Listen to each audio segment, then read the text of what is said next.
students. In this class, we are going to discuss the fifth chapter of Flamingo. The chapter's title is Indigo.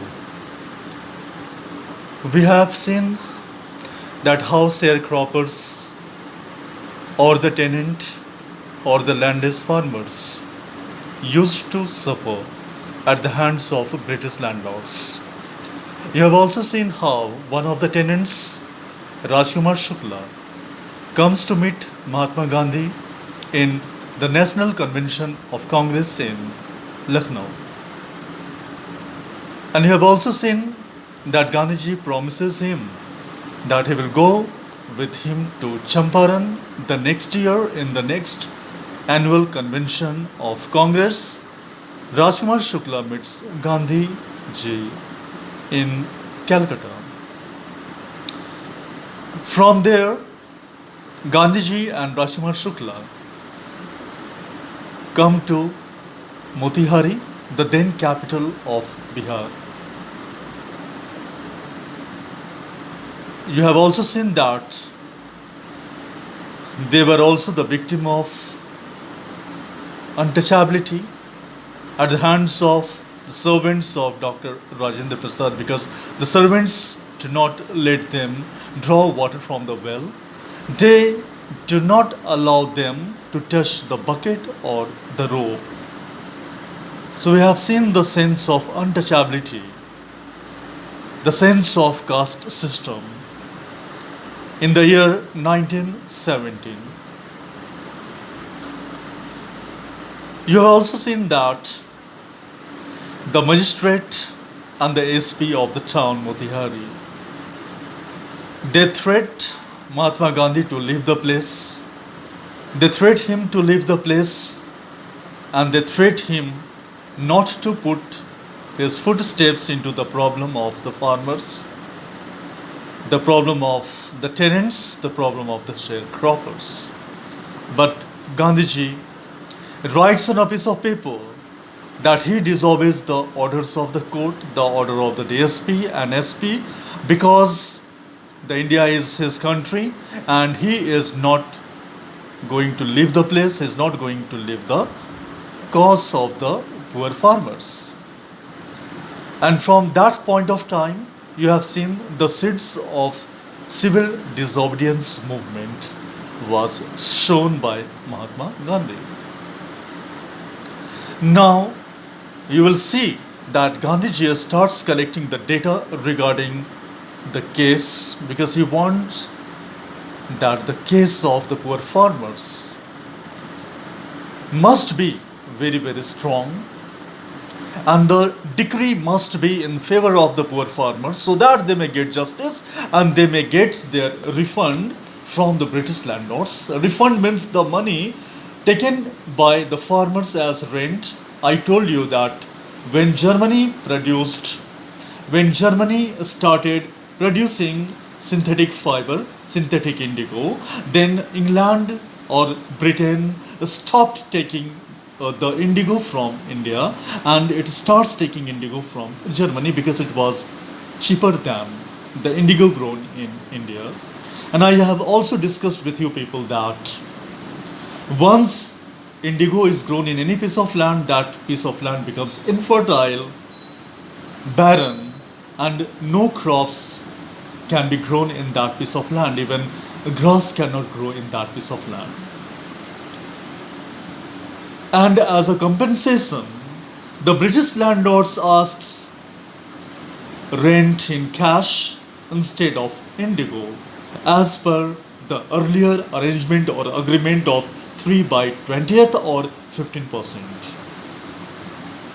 In this chapter, now you will study that Mahatma Gandhi goes from one office to the other, from one collector to the other, in order to collect evidences to make the case stronger against the British landlords.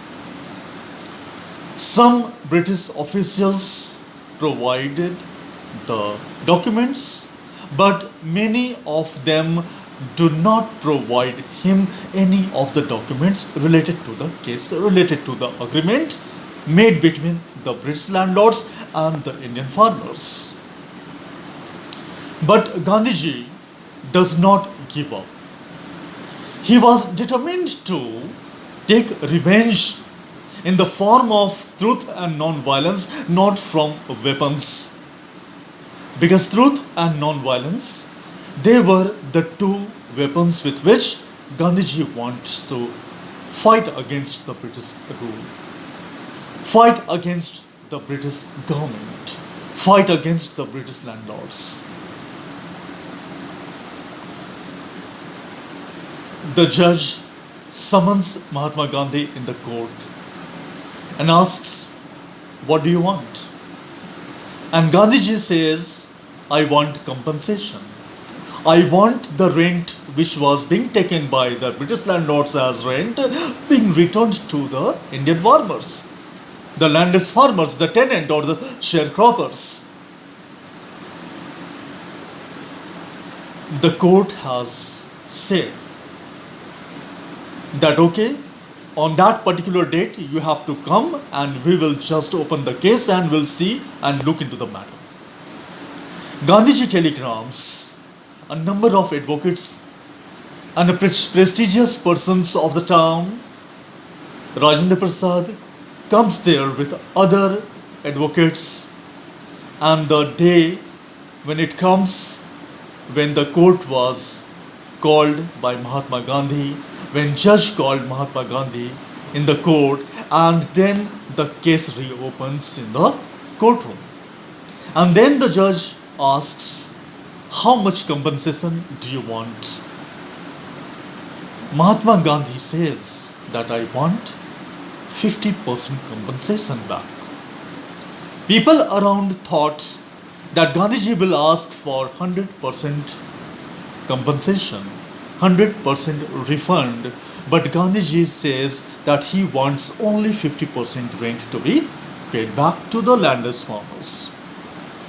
Outside the courtroom, there was huge crowd.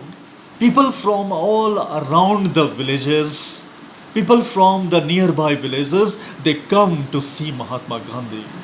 They come there to see what happens that day. The crowd was unbearable. The police officers, the British officers were unable to control the crowd. They called Mahatma Gandhi and seek help, seek support. And Mahatma Gandhi comes outside and says that if you want justice, please maintain the silence. Please control yourself and let the work of the court be go on smoothly. And then Gandhiji returns to the courtroom and the judge says that no, the British landlords will give you only 25% refund. And to the surprise of everyone, Gandhiji says that okay, it's all right. Please return 25% of the refund. We will be happy to get 25% refund by the British landlords. The people in the courtroom and outside the courtroom starts murmuring and whispering that why 25%? Why Gandhiji has just accepted 25% compensation? After that case, Gandhiji called a meeting and all the villagers were there, and he said that it's not the matter of 50%, 25% or 100%. What matters is that we are able to down the British landlords. The people who used to take blood from your veins, the people who used to take rent from yourselves, they had to bow, they had to give back your money to you.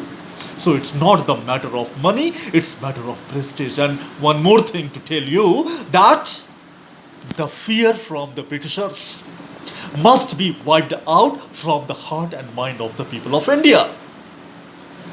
The people of India used to think that they have no right, that they are there to being crushed by the British landlords. And Gandhiji wants to wipe out this type of fear, that British officials, British landlords will also bow down, will also have to give back the money if they will do injustice to them. This was the message of Mahatma Gandhi through this 25% acceptance of the compensation. Now, it is the time when Mahatma Gandhi comes to Champaran. After winning the case, after seeking justice for the landless farmers, landless laborers, tenants, and sharecroppers. In Champaran, Gandhiji see that people are illiterate. He has also seen that people do not know how to maintain personal hygiene. The women of that place, that is Champaran, they were very, very dirty, putting on dirty sari and do not maintaining personal hygiene at all. One reason of this is that the people were illiterate. They do not know how to read and write. Mahatma Gandhi was not alone in Champaran. He has also called Kasturba Gandhi and his son Devdas Gandhi along with other people. He assigns a task to his son Devdas Gandhi. He tells him that you have to educate the villagers. And this work you don't have to do alone. You take the group of people who are literate and then you try to make them literate. You try to teach them how to read and how to write. It will make them enlightened. It will make them to think in the right way, in the best way. One day, Kasturba Gandhi asks a woman that why are you so dirty? Why are you putting on so dirty sari? The woman holds the hand of Kasturba Gandhi and takes her to her hut. And then she shows to Kasturba Gandhi that see, this is my only room, this is the only hut which I have. In the hut there was nothing, only a cart and a box. She told Kasturba Gandhi that I have only this sari which I have put on my body. I have no other sari to wear, to put on. That's why even when I want to put on clean clothes, clean sari, I cannot because I don't have another. So this was the level of poverty at that point of time in the year 1917. And that victory in Champaran is called Champaran Satyagraha, which took place in the year 1917. Yes, 1917. And from there, the career of Gandhiji started in Indian politics. And Gandhiji taught the villagers how to maintain personal hygiene. That do not defecate here and there in the open area. It will be very harmful for their health, for their children, and for the environment as well. So from there, Swachh Bharat Abhiyan, the mission which is enlightened by Mahatma Gandhi, which is started by Mahatma Gandhi, has been adopted by the contemporary leaders of India. You know Swachh Bharat Abhiyan, but you have never put any attention that whenever you can see Swachh Bharat Abhiyan, you can see the spectacles of Mahatma Gandhi being drawn there, being printed there with the words Swachh Bharat Abhiyan. Because the idea was generated by Mahatma Gandhi himself in the year 1917, which is taken by our Prime Minister in the modern India. Thank you very much. In the next class, we'll discuss the question and answer of this chapter, chapter number 5. Try to write the summary of this chapter, Indigo. This is the third lecture of chapter number 5. Please try to listen to all the 3 lectures of chapter number 5 and then write down a short summary so that you can write in the final examination of ENA or English score and you can score good marks. Please keep in mind one thing, that the question will be asked of 10 marks. If the question will ask, it will be asked of 10 marks. So 10 marks will be in your hand if you write a beautiful short summary of this chapter. In the next class, we'll discuss the rest of the things which is very important for your end SEM exam, that is your final examination. So please try to study well, and in the next class, we'll discuss the question and answer. Thank you.